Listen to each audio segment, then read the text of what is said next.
Welcome back to my channel. So आज की video होने वाली है बहुत ही ज़्यादा ज़बरदस्त, क्योंकि आज मैं आपके लिए लेकर आई हूँ कुछ नए क्वेश्चंस। और ये जो सारे क्वेश्चन हैं ये फार्मासिस्ट एग्जाम में आपकी हेल्प करेंगे। बाकी तो देखो, ये सारे क्वेश्चन अगर आप फार्मेसी के कोई भी एग्जाम दे रहे हो ये सब में हेल्प करेंगे, बट आज की वीडियो पर्टिकुलर होने वाली है फार्मासिस्ट प्रैक्टिस पेपर 1 पे।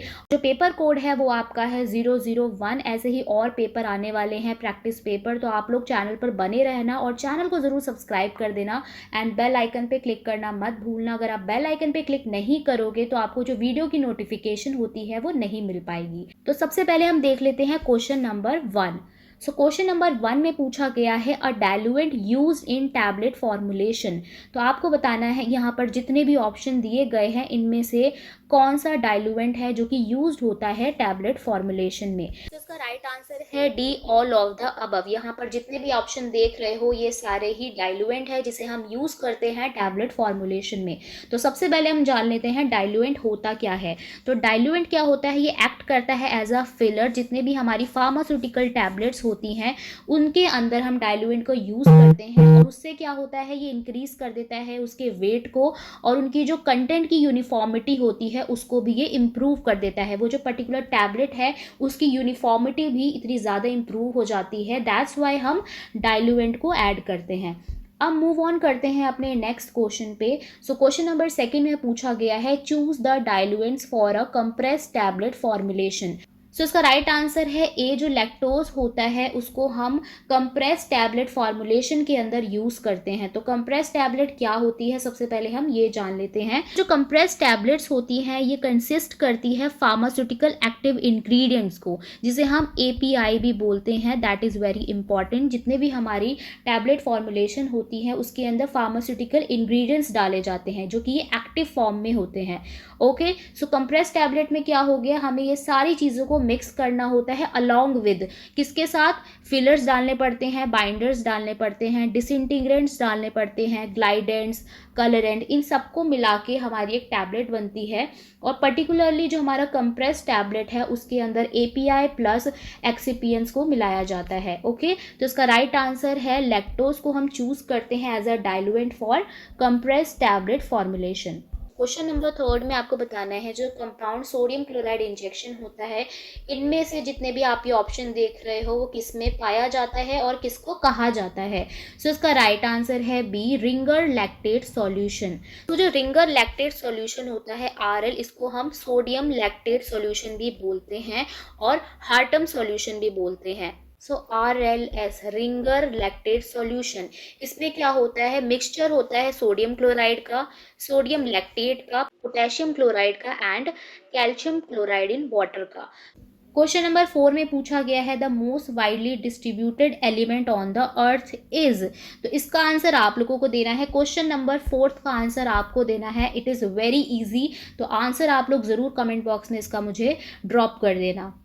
क्वेश्चन नंबर 5 में पूछा गया है जो क्लोरीनेटेड लाइम होता है इज कॉमनली नोन एज। यहाँ पर आप जितने भी ऑप्शंस देख रहे हो आपको बताना है इनमें से किसको हम क्लोरीनेटेड लाइम बोलते हैं। सो इसका राइट आंसर है सी, जो आपका ब्लीचिंग पाउडर होता है उसको हम क्लोरीनेटेड लाइम बोलते हैं। इसका जो केमिकल कंपाउंड होता है विद द फॉर्मूला CaOCl2। सो बच्चों, आई थिंक आप लोगों को ये क्वेश्चन अच्छे लग रहे हों। ऐसे ही और क्वेश्चंस आने वाले हैं, आपको बस क्या करना है, चैनल पर बने रहना है, आपको ऐसे ही क्वेश्चन मिलते रहेंगे। तो क्वेश्चन नंबर 6 आ गया है आपके सामने। इसमें हमें बताना है स्कैबिसाइड इज। यहाँ पर आप जितने ऑप्शंस देख रहे हो इनमें से कौन सा पर्टिकुलर प्रोडक्ट है जो कि स्कैबिसाइड है। उसका राइट आंसर है ए, सल्फर। तो सबसे पहले हम जान लेते हैं स्कैबिसाइड क्या होता है। ये एक तरह का सब्सटेंस होता है और आप इसे एजेंट भी बोल सकते हो। तो जो स्कैबिसाइड होता है ये किल करता है और एलिमिनेट करता है स्कैबीज माइट्स को। अब आप लोग सोच रहे हो कि स्कैबीज होता क्या है। तो स्कैबीज एक तरह का स्किन पे इन्फेक्शन हो जाता है। तो ये जो इन्फेक्शन है ये किसके द्वारा जो है कॉज होता है, तो ये कॉज होता है सार्कोपिटस स्कैबी माइट से। तो ये भी आपसे पूछा जा सकता है। तो जो सल्फर होता है, सल्फर बेस्ड ऑइंटमेंट्स होते हैं, क्रीम्स होते हैं, उसको हम यूज़ करते हैं ताकि हम किल कर सके स्कैबिस माइट्स को और जो सिम्टम्स हो रहे हैं उसको एलिवेट कर सकें। सो क्वेश्चन नंबर 7 आ गया है आपके सामने। तो ये क्वेश्चन आई थिंक आप लोगों ने बहुत बार अपने एग्जाम्स में देखा होगा और ये मोस्ट रिपीटेड क्वेश्चन है, मतलब गिन चुन के ये क्वेश्चन कई बार आ ही जाता है आपके पेपर में। इस क्वेश्चन में आपसे पूछा गया है जो डेंड्रीफ्रिस एक मटेरियल होता है जिसे हम क्लीनिंग पर्पस के लिए यूज करते हैं। सो यहाँ पर आप जितने ये ऑप्शन देख रहे हो इनमें से वो कौन सा पर्टिकुलर एरिया है जहाँ पर हम डेंड्रीफ्रिस को यूज करते हैं फॉर अ क्लीनिंग पर्पस। सो इसका राइट आंसर है सी, जो हमारे दांत होते हैं उसके लिए हम डेंटिफ्रिस को यूज़ करते हैं ताकि हम अपने दांतों को क्लीन कर सके। और ये प्रॉपर जो है ओरल हाइजीन आपको प्रोवाइड करता है। जितने भी हमारे डेंटल प्लाक होते हैं, फूड डेब्रिस होता है, उन सबको ये क्लीन करता है, रिमूव करता है और प्रिवेंट करता है जो टूथ में डीके हो जाता है उसके लिए। तो ये क्वेश्चन बहुत इंपॉर्टेंट है, इसको आप मार्क कर लो और अच्छे से याद कर लेना। सो नेक्स्ट क्वेश्चन है आपका क्वेश्चन नंबर 8। इसमें पूछा गया है source of impurities in pharmaceutical substances. So pharmaceutical substances में कुछ इम्प्यूरिटीज आने के चांसेस हो सकते हैं, तो वो किसकी वजह से होते हैं एंड किस रीजंस की वजह से होते हैं वो आपको बताना है। तो क्या क्या सोर्सेज ऑफ इम्प्यूरिटीज होती है। सो उसका राइट आंसर है डी। सोर्सेज ऑफ इम्प्यूरिटीज क्या हो सकती है फार्मास्यूटिकल सब्सटेंसेस में, या तो रॉ मटेरियल की वजह से इम्प्यूरिटीज आ सकती है, मैन्युफैक्चरिंग इक्विपमेंट की वजह से आ सकती है, या फिर जो मेन होता है एडल्ट्रेशन की वजह से आ सकती है। तो these are some sources of impurities in pharmaceutical substances. So question number 9 में आपको बताना है जो एंटासिड की जो प्रिपरेशन होती है उसके अंदर हम कुछ एंटी फ्लैटुलेंट को यूज करते हैं, तो वो इनमें से कौन सा होता है। तो इसका राइट आंसर है ए, सेमेथिकॉन। ये एक तरह का एंटी फ्लैटुलेंट मेडिकेशन होता है जिसको हम यूज करते हैं एंटासिड की प्रिपरेशन में। इसको हम क्यों यूज करते हैं, ये हेल्प करता है रिड्यूस करने में जो गैस बबल्स होते हैं in the gastro intestinal tract में, उसको ये क्या करता है, रिड्यूस करता है और रिलीव करता है किससे, गैस से और ब्लोटिंग से। तो जो सेमेथिकॉन होता है ये एक एंटी फ्लैटुलेंट मेडिकेशन होती है। सो अगर आप लोग वीडियो स्किप करने का सोच रहे हो तो मत करना, बिकॉज ये सारे ही क्वेश्चन बहुत ज़्यादा इंपॉर्टेंट है जो मैंने इस वीडियो में कवर किए हैं और बहुत सारे बल्क में क्वेश्चन आने वाले हैं आपके पास। तो फटाफट से जो है वीडियो को लाइक कर दो और शेयर कर दो अपने फ्रेंड्स के साथ। अब हम मूव करते हैं क्वेश्चन नंबर 10 पे। टोटल आपके जो क्वेश्चन है 30 है, तो वेट करो, अभी अच्छे अच्छे क्वेश्चन और आने वाले हैं। तो क्वेश्चन नंबर 10 में क्या पूछा गया है, एग्जाम्पल ऑफ एम्बलीफेरस फ्रूट। हमें बताना है इनमें से कौन सा जो है एम्बलीफेरस फ्रूट का एग्जाम्पल है। सो इसका राइट आंसर है बी, जो फेनल होता है वो एक एम्बलीफेरस फ्रूट होता है। तो एम्बलीफेरस होता क्या है। सो जो एम्बलीफेरस होता है ये एक तरह का प्लांट होता है जो कि क्या प्रोड्यूस करता है, अम्ब्रेला की तरह क्लस्टर्स, जैसे कि फ्लावर्स उसके अंदर हो गए। एंड जो फेनल होता है वो इसी फैमिली में बिलोंग करता है। और जो सीड्स होते हैं फेनल प्लांट के, उसको हम यूज़ करते हैं स्पाइसेस में, और जितने भी हमारे लिक्विडाइज लाइक फ्लेवर्स के लिए हम फेनल को यूज़ करते हैं। सो आपको समझ आ गया होगा जो एम्बलीफेरस फ्रूट होते हैं उसमें क्या होता है, ये ऐसे प्लांट होते हैं जो प्रोड्यूस करते हैं एम्ब्रेला की तरह क्लस्टर ऑफ फ्लावर्स को, जिसमें से जो फेनल है वो एक एम्बलीफेरस फ्रूट है। क्वेश्चन नंबर 11 का आंसर आप लोगों को बताना है, शार्क लिवर ऑयल जो होता है उनमें से कौन सा विटामिन होता है। एंड विटामिन के ऊपर भी मैंने बहुत ही अच्छी वीडियो प्रिपेयर कर रखी है, अगर आपने वो नहीं देखी है विटामिन की वीडियो तो जल्दी से जाके देख लेना। मैं प्लेलिस्ट डाल दूंगी या वीडियो का लिंक डाल दूंगी, या आपको आई बटन पे भी देखने को मिल जाएगा। विटामिन के ऊपर बहुत सारे क्वेश्चंस आते हैं, तो इट इज़ इम्पॉर्टेंट कि आपको सारे विटामिन की नॉलेज हो। अब देख लेते हैं क्वेश्चन नंबर 12। इसमें पूछा गया है इनमें से कौन सा ड्रग है जिसे हम यूज़ करते हैं टू क्योर लेप्रोसी। इनमें से कौन सा ड्रग है। सो इसका राइट आंसर है सी, चोलमोग्रा ऑयल। आई डोंट नो इसे कैसे प्रोनाउंस करना है, बट ये जो ऑयल है इसको हम काफ़ी टाइम पहले से हिस्टोरिकली हिस्ट्री में भी इसके बारे में बताया गया है कि इस ऑयल को हम यूज़ करते हैं in the treatment of leprosy. So question number 13 जो आप ये देख रहे हो इसमें आपको बताना है जो कोडेन होता है उसका सोर्स इनमें से कौन सा होता है। तो इसका राइट आंसर है ए, जो कोडेन होता है ये एक ओपोइड एनाल्जेसिक होता है जो कि डिराइव किससे होता है, ओपियम से। तो इसका राइट आंसर आपको पता चल गया होगा, the source of codeine is opium. So opium के ऊपर तो आपको बहुत सारे क्वेश्चन देखने को मिलते हैं। कई बार पूछा जाता है जो कोडेन होता है वो कौन सा एनाल्जेसिक होता है, so that is opioid analgesic. आपसे ये भी क्वेश्चन आ सकता है ये कहाँ से ऑब्टेन किया जाता है, तो ये जो पोपी प्लांट होता है उसमें से इसे ऑब्टेन किया जाता है। इसकी जो फैमिली होती है वो है पापावर सोमनीफेरम। ये भी आपसे क्वेश्चन में पूछा जा सकता है। ये किस लिए यूज किया जाता है ये भी आ सकता है। तो मतलब आपको मैंने इस क्वेश्चन से सब कुछ आपको बता दिया। दैट्स वाई मैं आपको बोलती हूँ कि एक्सप्लेनेशन करना बहुत ज़्यादा इंपॉर्टेंट होता है। आप एक क्वेश्चन से आपको इतने सारे जो है जवाब मिल जाते हैं। इसको यूज़ करते हैं as a pain reliever, cough suppressant की तरह, और इसको ऑफ्टन जो है कॉम्बिनेशन में देते हैं अदर मेडिकेशंस के साथ। तो इस क्वेश्चन में मैंने ओपीएम के बारे में आपको सब कुछ बता दिया एंड इससे रिलेटेड जितने भी क्वेश्चन आ सकते हैं वो भी इस क्वेश्चन में कवर हो जाता है। सो ऐसी वीडियोस को बनाने में बहुत ज़्यादा ही एफर्ट्स लगते हैं। तो अगर आपको वीडियो अच्छा लग रहा हो तो वीडियो को ज़रूर लाइक करके जाना। क्वेश्चन नंबर 14 में आपको बताना है find the odd one out. आपको यहाँ पर ऑप्शन दे दिए गए हैं और आपको ऑड वन आउट को फाइंड करना है। वो कैसे फाइंड होगा, सबसे पहले हम इसका आंसर देख लेते हैं, तब आपको ये इजीली समझ आ जाएगा। सो इसका राइट आंसर है ए, ऑर्निथोलॉजी।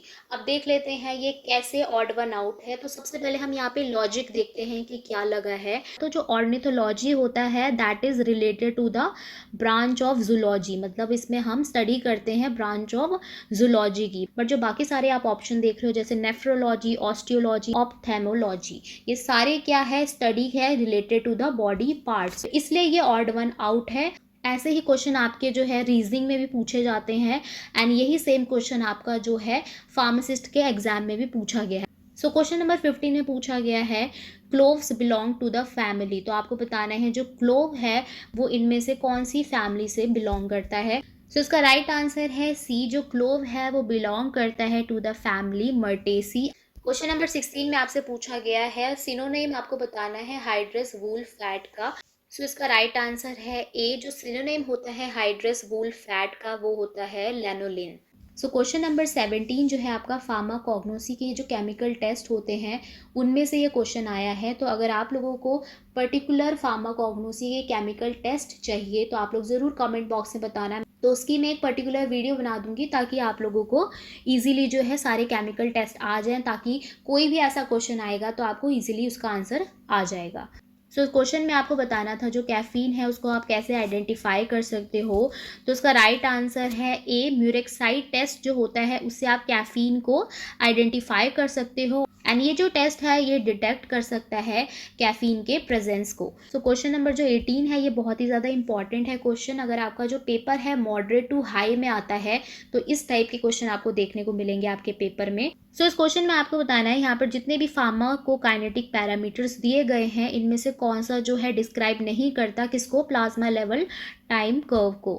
तो इसका राइट आंसर है डी, जो मिनिमम इफेक्टिव कंसंट्रेशन होता है वो प्लाज्मा लेवल टाइम कर्व को नहीं जो है डिस्क्राइब करता, बट बाकी जो T max, C Max, AUC है ये सारे जो है डिस्क्राइब करते हैं आपके प्लाज्मा लेवल टाइम कर्व को। सो क्वेश्चन नंबर 19 में आपको बताना है जो एस्बेस्टोस है वो किस टाइप का फाइबर होता है। तो इसका राइट आंसर है सी, मिनरल फाइबर। एस्बेस्टोस क्या होता है, ये एक तरह का मिनरल फाइबर होता है और ये नेचुरली अकरिंग मिनरल होता है जिसको हम यूज़ करते हैं वेरियस इंडस्ट्रियल एप्लीकेशंस के लिए। क्यों यूज़ करते हैं, बिकॉज इसमें हीट रेसिस्टेंट प्रॉपर्टी होती है, दैट्स वाई हम एस्बेस्टोस को यूज़ करते हैं। नेक्स्ट क्वेश्चन है आपका क्वेश्चन नंबर 20, इसमें पूछा गया है emulsion are which type of dosage form. I think ये क्वेश्चन बहुत बार मैंने आपको कराया हुआ है एंड ये मोस्ट रिपीटेड क्वेश्चन है, आपके एग्जाम में बहुत बार पूछा जाता है। सो इसका राइट आंसर क्या है, बी, बाईफेजिक। जो इमल्शन होता है are which type of dosage form, it is a biphasic dosage form. तो आप क्वेश्चन नंबर 21 देख लेते हैं। वैसे मैंने कोशिश किया है इस वीडियो में 30 क्वेश्चन कवर करने का। काफ़ी सारे बच्चे बोलते हैं कि उनको बल्क में क्वेश्चन चाहिए, काफ़ी सारे बोलते हैं कि 15-15 क्वेश्चन करा दो। तो आप लोग ज़रूर कमेंट बॉक्स में बताना कि आपको बल्क में क्वेश्चन करने होते हैं या फिर अगर आप थक जाते हो, वीडियो को स्किप करने का सोचते हो, तो मैं 20 क्वेश्चन कराऊंगी आपको। तो क्वेश्चन नंबर 21 में बताना है जो फार्मास्यूटिकल कंज्यूमर गुड्स होते हैं वो कौन कौन से होते हैं, उसका एग्जाम्पल्स आपको देना है। तो यहाँ पे जितने भी ऑप्शंस दिए गए हैं वो सारे ही जो है एग्जाम्पल हैं किसके, फार्मास्यूटिकल कंज्यूमर गुड्स के। तो इसका राइट आंसर है D, all of the above. Question number 22 में आपको बताना है इनमें से कौन सा डाइसेकेराइड है जो कि एक रिड्यूसिंग शुगर नहीं है। तो इसका राइट आंसर है ए, सुक्रोज जो होता है वो एक रिड्यूसिंग शुगर नहीं है। सो जो रिड्यूसिंग शुगर होता है ये एक तरह का कार्बोहाइड्रेट होता है जो कि रिड्यूस क्या करता है, सर्टेन मेटल्स को, कॉपर को, सिल्वर आयंस को, और इंडिकेट करता है इसकी एबिलिटी ताकि वो डोनेट कर सके इलेक्ट्रॉन्स को। सो क्वेश्चन नंबर 23 जो है ये मोस्ट रिपीटेड क्वेश्चन है, ये भी आप लोगों को देखने को बहुत बार मिला होगा। तो क्वेश्चन नंबर 23 का आंसर भी आप लोगों को देना है कमेंट बॉक्स में। सो क्वेश्चन नंबर 24 में आपको बताना है जो कन्फर्मेशन होता है ड्रग्स का वो हम इनमें से किससे डिटरमाइन कर सकते हैं। तो इसका राइट आंसर है C, mass spectroscopy. So question number 25 जो है अगेन जो है फार्माकोग्नोसी से पूछा गया है, ये केमिकल टेस्ट है। तो आपको बताना है जो कैरिस टेस्ट होता है इज यूज्ड फॉर। तो इसका राइट आंसर है सी, जो कैरिस टेस्ट होता है is for rancidity of fats and oils.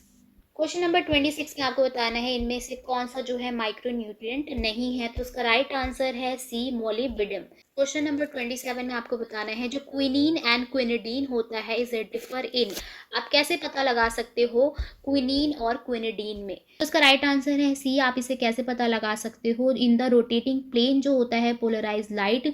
जो क्विनीन में होता है वो लिवो आइसोमर होता है और क्विनिडीन में क्या होता है, डेक्स्ट्रो आइसोमर होता है। सो क्वेश्चन नंबर 28 में आपको बताना है इनमें से कौन सा है जिसे हम इंडियन टबैको बोलते हैं। तो इसका राइट आंसर है ए, लोबेलिया जो होता है उसे हम इंडियन टबैको बोलते हैं एंड इसको एज अ रेमेडी भी यूज किया जाता है रेस्पिरेटरी कंडीशन में, अस्थमा में एंड ब्रोंकाइटिस में। क्वेश्चन नंबर 29 में आपको बताना है जो टी मैक्स होता है वो किसको इंडिकेट करता है। तो इसका राइट आंसर है ए, जो ड्रग एब्जॉर्प्शन रेट होता है टी मैक्स उसको इंडिकेट करता है। तो क्वेश्चन नंबर 30 जो है आपका लास्ट क्वेश्चन है वीडियो का। तो इसमें आपको बताना है इनमें से कौन सी मील है जिसे हम पाउडरिंग के लिए यूज़ करते हैं क्रूड ड्रग की। तो इसका राइट आंसर है A, edge runner mill. Edge runner mill को हम यूज़ करते हैं for powdering the hard crude drug. So यहाँ हमने कर दिए हैं टोटल 30 क्वेश्चन, और ऐसे ही वीडियोस देखने के लिए मेरे चैनल को ज़रूर सब्सक्राइब कर लेना। और आप मुझको इंस्टाग्राम पे भी फॉलो कर सकते हैं, फेसबुक पेज पे भी फॉलो कर सकते हैं, और हमारे व्हाट्सएप ग्रुप भी बने हुए हैं। अगर आप लोगों को डिस्कशन करनी है आपस में, स्टूडेंट्स को डिस्कशन करनी है, या आपको वीडियो की लिंक चाहिए, तो आपको सारा जो है व्हाट्सएप ग्रुप में मिल जाएगा। लिंक आपको सारी चीज़ों के डिस्क्रिप्शन बॉक्स में मिल जाएंगे। सो वीडियो को ज़रूर लाइक कर देना, शेयर कर देना, और चैनल को ज़रूर सब्सक्राइब करके जाना। अब मैं आपको मिलती हूँ नेक्स्ट लेक्चर में, and thanks for watching.